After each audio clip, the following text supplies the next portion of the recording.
I wonder what difference it would make if we knew beforehand that every one of our experiences, no matter how dark or difficult, would shape us in a way that would enable us to make unique contributions to the family of humanity. But we never know that for sure, and I certainly did not know that when I was growing up in a troubled home.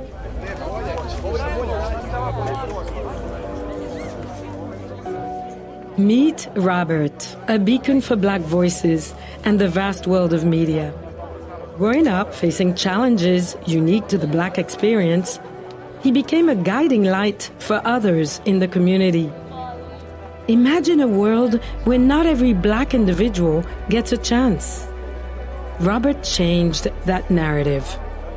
In an industry where Black voices were often sidelined, Robert pulled up more chairs for them. Everyone's ISO should be set to 100. Having come from a single-parent household, my mother raised my sister and I by herself. My sister is a year older than I am. Because my mother was a single working mother and had to work, a single working parent, she worked a majority of the time, so we were left unsupervised a lot, all the way through our early years, all the way up through our teen years. Well, my mother had to leave us at home a lot. And like I say, he just had to get into stuff. She told us one time, don't let the furnace go out. He went outside to play, the furnace went out. So he came in squirting all this stuff in the stove and threw a match in there. I said, well, you can't put your head in there. He said, well, it won't come on. And he stuck his head in there and the whole thing blew up. Being unsupervised led to a lot of problems growing up. My mother was an orphan in her childhood, so she had very little understanding of how to be a parent. And consequently, by that being the case, she made a lot of mistakes as a parent, and I had to come to grips with a lot of things that happened in my childhood because I think my mother never got over the fact that she and my father never got together in marriage. My father had me and my sister out of wedlock. And my father was, he was not a person that was ready to settle down. So he kind of, ran around and my mother was very angry about that and very hurt. He had a lot of challenges of people not believe that he was going to amount to anything. He didn't really believe what people say. He had to see for himself. When he was very little, every toy he got, he had to tear it apart because he wanted to see what made it tick. All through childhood, I had to hear about how I was no good, just like my father was no good, because I guess I looked like him. So she took a lot of that anger that she had toward my father out on me. And so I grew up with a very poor self-esteem after hearing that through my developmental stages and hearing it from someone that you look up to like a parent. I continued to act the role out that I was no good and I was never going to be any good. When I went to school, and I later found out in life that I have dyslexia, and during the time I went to DC public schools, there was no provisions made or any type of accommodations made for kids that didn't learn like everyone else. So they were already prepping kids like me for not to succeed, because they instilled in us that we could not excel in that environment. We had to look at doing something, either a trade or something with our hands. And I can remember very clearly that one of my teachers told me that because they always ask you, what you want to be when you grow up? And I always wanted to be a doctor. And my teacher would tell me, you're not smart enough to be a doctor. You definitely, need to look at something like an auto mechanic or fixed air conditioner, something like that. Amidst the rhythmic beats of the drum corps and the backdrop of Martin Luther King's dream, Robert and his peers were crafting their identities. The drum corps, where Robert wielded his tenor drum, symbolized not just musical unity, but a collective spirit, striving for a better, more equitable world. I was like a snare drummer. Robert was a tenor drummer, and then he played the other instruments like the tim-toms. And we really spent a lot of hours on the field, practicing. And then after practicing, we hung out. In high school, I was an athlete, and that's what kept me in school. I played football, baseball, ran track. I played music as well. I did not get into the drug scene or the fast life until I graduated from high school. I started in all the sports that I played in. I lettered in all the sports that I played in. So my goal is to play sports in college or get a scholarship. I graduated from Anacostia High School in Southeast Washington, D.C. And from there, I got a job because my goal was to get a car. And my mother got me this red GTO. She signed for me to get it, but I had to pay for it. So I had to get a job when I got out of high school. To truly understand Robert's journey, we must step back into the tumultuous embrace of the civil rights era. In the heart of this historic struggle, individuals like former Washington Post employee June Mayo took a stand, their lives intertwining with the narrative of progress. June's family stood as a testament to resilience, carving their space in the midst of adversity. I had friends who had problems when they were hired on jobs for the first time, and they were the first blacks in situations. But something made me later on feel that sometimes people have problems because of how they've been raised. We were raised in a white neighborhood. We were raised by people who taught us to be civil, to be comfortable about who we were, and make no mistake about who we were and what our heritage was. Knowing that my great-grandmother built the house I grew up in gave me a lot of pride, gave me a lot of feelings of being able to own who I was. The civil rights era was a time when the echoes of change reverberated through the nation, a call for justice and equality that reached the very neighborhood where Robert was coming of age. Not too far from where Robert lived, a parallel journey unfolded. TV producer Matoka Norris grew up with very similar struggles in a community reaching for freedom amidst the social upheaval of the time. I grew up in a very unstable area of Southeast where drive-bys were a part of my life. People being murdered were a part of my life. Domestic violence was a part of my life outside of my home. If there was nothing for me to see a drug addict on the street during the day. I had a strong mother. My mother's since passed away. But she was strong because she grew up in the South and she used to work on a farm. And she knew she didn't want to live that way. She moved to D.C. because she thought she'd be able to have a better life. Didn't turn out exactly the way she wanted it to. My mother had 3 children, and she was with my dad for a time, and then the 2 of them split up, so she became a single parent. I guess she thought the best way to handle our life was by education. She was a huge advocate for education because she did not receive the education that she thought she deserved when she was growing up.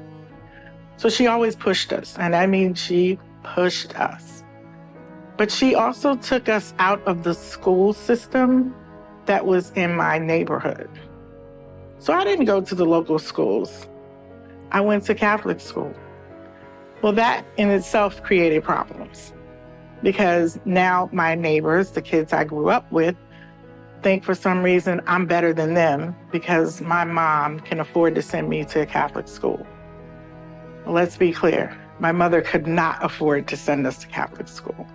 And because she insisted on sending us to Catholic school, we suffered in other ways.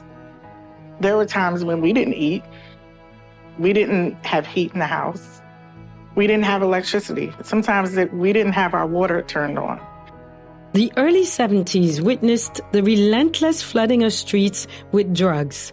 A tidal wave of heroin, cocaine, and marijuana swept through communities, especially impacting the lives of Black individuals. We were talking about the early 70s, mid 70s, when the Vietnam War was going on and drugs were rampant in this country. And they were flooding our communities with heroin, cocaine, marijuana. Fueled by a determination to break free from the destructive cycle around him, Robert enlisted in the Navy. 3 friends of mine, we were standing around and wondering how we could do, what we were going to do with our lives. And one friend said, well, let's join the Navy. So I'd already been drafted, but I got deferred because I had a football injury in the Army because I did not want to go in the Army. So I went and took the test for the Navy and passed it. And the 3 of us did. We went to boot camp, and I was the only one that stayed in because it was pretty rough going. I stayed in boot camp. I was determined to stay in because I didn't want to come back to the environment I was in. But I also understood because the war was going on, I didn't want to be a part of the violence in Vietnam. So I looked around and decided what I could do in order, because I didn't want to fight on the ground. In the Navy, you were on a ship, so whatever you were involved with, and I just happened to be stationed on an aircraft carrier. So what I decided to do is that I wanted to go in photography school. I took the test to go to photography school, and I failed it. And what I did at that time, I had to figure out how I could get in photography school. I wrote my congressman at that time, who was Congressman Walter Fauntroy of D.C., and I explained to him the situation and told him that I was being discriminated against because they wouldn't let me in this photography school. Walter Fauntroy sent a note to my commanding officer on the USS Hancock and told him that he felt that I should be allowed to go to photography school. At that time, I was able to go to photography school. I was transferred to the USS Kitty Hawk in the photography lab, and that's where I learned photography.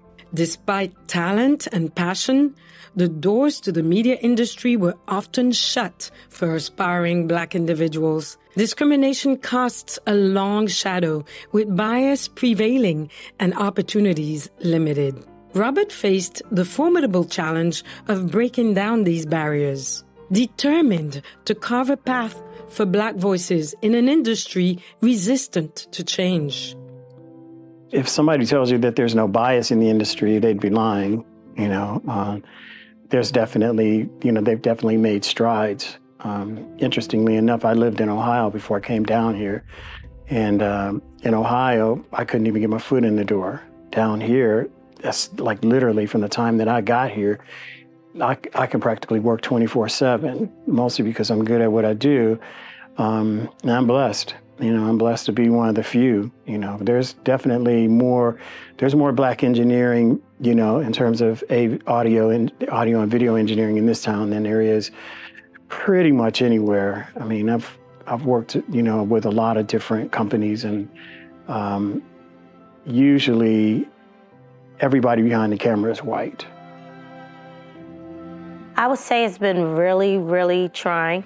Most of my colleagues didn't respect a woman doing sound. It was furthermore foobarred, so to speak, because I was actually a feminine female also. So that was really, really trying. So BET was pretty open. And I started off there at BET. Like I said, I started and I was able to get on the console immediately and able to, do the newscast. I worked inside. I worked on Teen Summit. I worked on the latest show that I was doing was the Tavis Smiley show in the evening. Robert's journey took an unexpected turn when a basketball injury in a war zone led to a medical discharge from the Navy. The seemingly unfortunate event, however, became a pivotal moment, opening doors that would otherwise have remained closed. Having that experience, being classified as a disabled veteran, opened up opportunities for me at the time. Not only was I able to get a VA loan to go to school, but they had a program called the Voc Rehab Program where they paid for all of my education and gave me a stipend payment every month to go to school. I went to American University and I studied visual media and audio technology, which was in the physics department. It was very difficult getting through school, but I got through school. And while I was in school, I was introduced to a person that was working at WGLA. He was the executive producer there, and he took a liking to me, and he opened up some doors for me to get into WGLA Channel 7 locally here in Washington, D.C. So I went to school full-time, and I was working full-time at WGLA. And I started out as a floor manager, what they call them during those times, and I worked my way up to an engineer, a broadcast engineer. Robert's career soared to remarkable heights as he began to make his mark on the media landscape, leaving an indelible print on networks including BET, ABC, and CNN. I was able to get into the technical side of broadcasting. I left GLA, then I went to ABC Radio, and then from ABC Radio, I moved to Pittsburgh because my life was still in turmoil. And by this time I had a family, I had a young son and a wife, and I was still dipping and dabbing into the fast lane.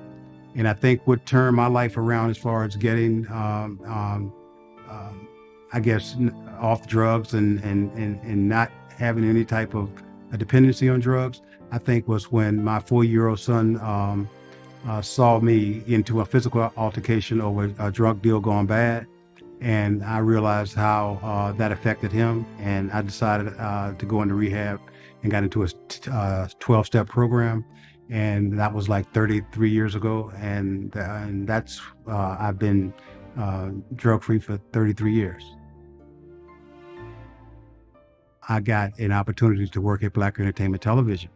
And then they brought me in as a director of audio operations. I credit that job as giving me the opportunity to learn a lot. Bob Johnson, who was one of my mentors in life, kind of took me under his wing and gave me opportunities and gave me the exposure that I think helped me to get to where I am today. I stayed at BET for 15 years.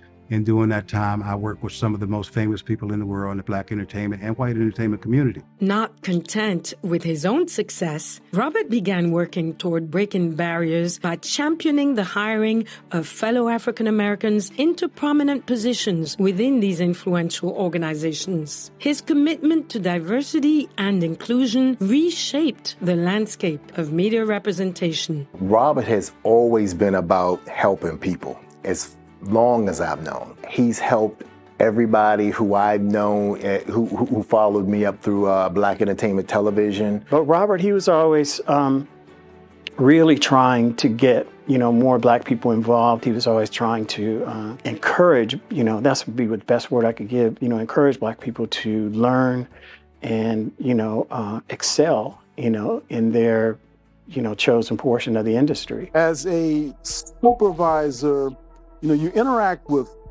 all parties in a television production. So you have the lighting, stage crews, the director, the production crews.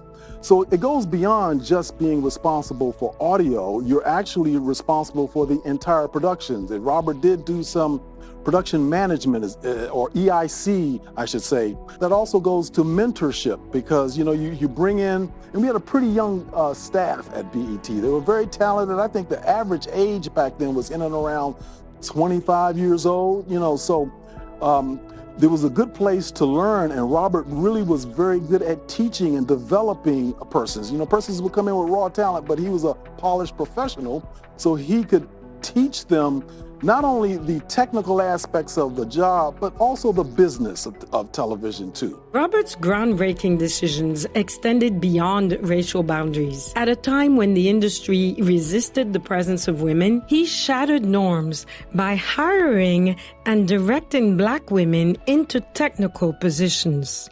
Robert takes any and everybody that works for him under their wing, and he will talk to you. What I love the most is that he would talk to you on your level. So a lot of people will talk to you with a whole lot of technical jargon, and he would meet you where you were. Right? And he would bring you from the basics and hand you those building blocks to get you where he needed you to be, which was awesome. Like an example of him taking me under his wing, they had this BET truck that was traveling around town, and he said, I want my intern to go. And so I went with him, and I was under him totally. I was hand in hand with him, learning, running the cables. So I was running cables under stage, micing instruments, doing everything from inside audio to outside audio. So he taught me the various jobs where audio was concerned, because there's so many different places that you could be as an audio engineer. And for that, I am thankful, because he made me well-rounded. When it comes to the entertainment business, it does not get any bigger than Disney. And what it was we were opening a nightclub, because there was a number of other nightclubs down at Disney, and they wanted the Black experience at their nightclub. And he was the project manager. This was a construction job. So they had to renovate the facility, do all the design, all the architecture, and he coordinated all that. He was the project manager for BET, and so he met weekly with all of the key players, the general contractor, the architects, the integrators, and the Disney personnel also, and was there from start to finish to see that facility came on board. And then we did a production, and I think it was LSG. I know Gerald Levert performed. I think it was the group LSG. If you saw that initial production and you saw the reaction of one of the top Disney executives of the quality of the show and what it brought in terms of delivering on what they wanted, because they wanted that experience. And, they, of course, Gerald Levert, put on a great performance that all people can go back to the OJs and all that kind of good stuff. So Robert was really the key player for that. And that's at BET, that was probably his biggest accomplishment. He had other things that we did, but that was significant. So from BET, I went to NBC. I went to NBC as a operations technical manager, and I oversaw the Today Show, the Nightly News Show, the Chris Matthews Show. I was responsible for all those shows from the technical standpoint. I stayed at NBC for about 4 or 5 years. After a series of interviews, I was selected as Director of Operations at CNN. I was responsible for the Washington, D.C. News Bureau, the in-studio staff, the E&G field staff, the edit and post-production staff, all reported to me. I was part of building out part of their new control rooms and studios at the Bureau here in Washington, D.C. I stayed at CNN for about 2.5 years. After CNN, I left there and went to NPR as another technical operations manager. NPR had over 150 affiliate networks around the world. I was in charge of all the technical aspects of all the shows that were produced in the Washington, D.C. network. In the twilight of his career, Robert shifted gears, founding B-Roll Media, a nonprofit dedicated to empowering young minds with the skills and knowledge needed to navigate the media industry. I've had a lot of opportunities. I've had a lot of experience, and I've done a lot of things. How can I pass what I have on to youth? Because I particularly think you have to be of service in some area. And I thought the best way I can be of service is to give back to the youth with not only the experiences that I've had in life, work experiences and life experiences, but also be a mentor, be of some help to guiding a young child or a young or a person's life. So I started B-Roll Media and Arts, and B-Roll Media and Arts is a nonprofit that's based in Maryland that provides free of cost media and arts training and education to youth ages 13 to 21. Our mission is to provide these services, professional service in filmmaking, photography, audio, music recording, dance, visual arts, to youth underserved and youth with learning challenges. I'm an artist myself. I'm not a big person to technology and media and the like that. But with Mr. Robert, he's opened doors for me and I took the opportunity. I opened up to photography. Photography is everything for me. It's another medium for me to enjoy and love as a hobby. And if with B-roll, it's opened up doors that I've never seen before. And it's like I found a new community for myself. One of the things that attracted me to teaching with B-roll and has sort of fueled my friendship with Robert is his vision around giving young people opportunities, helping them to discover pathways that maybe he didn't understand when he was young. He talks a lot about his own background in school, his academic struggles, and how, the different opportunities that he was able to take advantage of, what they meant for him. So he wants to pay it forward. And so do I, because so many people have been helpful to me in my career. I would not know nearly the number of things that I know today had I not had a lot of mentors. And so it's like more than these classes, it's sort of a mission to introduce young people to the possibilities and then to provide them with the support, with mentorship. I don't have many experience with B-roll as much as I want to have, but soon will be. But this one opportunity was Mr. Robert took us outside of the classes that we were taking. He was like, hey, would you like to come do this event shooting for a 5K run for autism in October? And I was like, oh my gosh, that sounds new. It's out of my comfort zone because I'm not a big social person and big events and stuff like that. But I was like, sure, it's an opportunity, get out there, get some practice in shooting and whatnot. Me and my brother, we were there having fun, taking pictures, taking shots. And then I started to see how important it was to be out there, especially as a Black person, because you didn't see a lot of people of my color there. But I understood that it made me stood out. I was taking pictures, people were looking at me and they're like, wow, she really taking all her strides and going around everywhere just to see what the run was about. And it was so cool, and I met new people and I was meeting new friends, and it was a great opportunity for me. And it stood me out of my comfort zone. Well, I would say, in a way, B-roll media is history in its present form.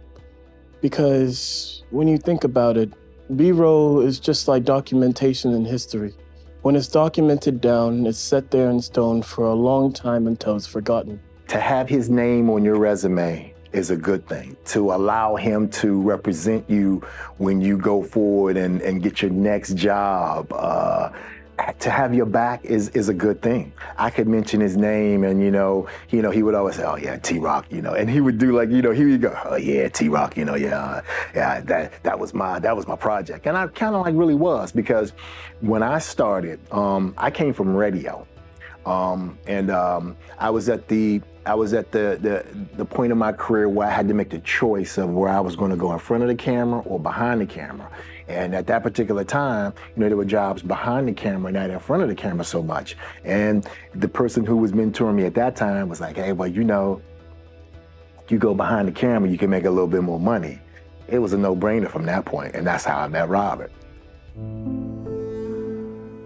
When I had major surgery about 3 years ago, and during that time, some complications arose.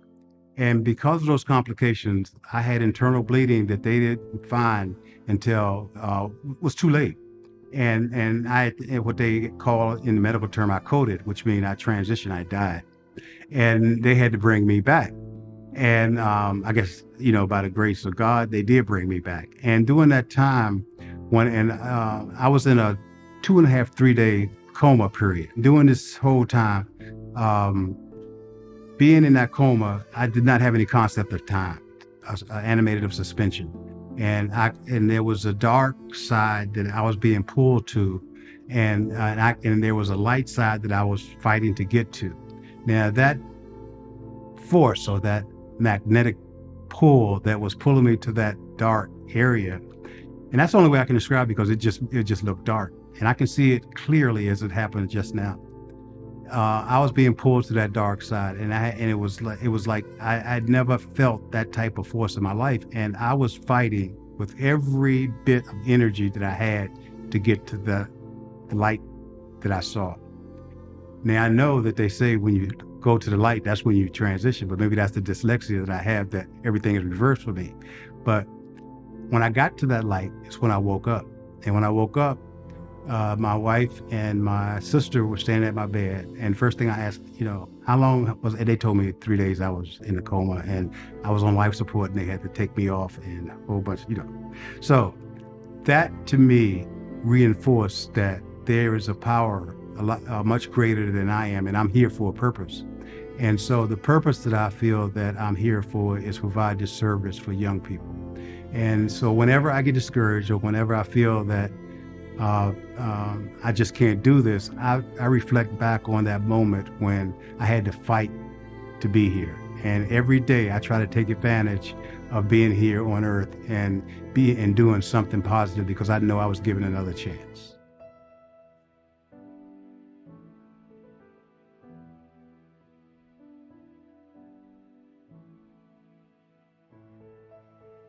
Sit on the board of B-Roll Media and Arts, because we shared that vision.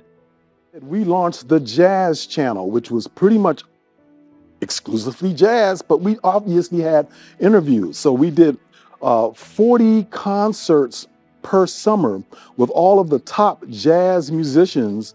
And of course, he was instrumental in all of that. He set up and coordinated all of that.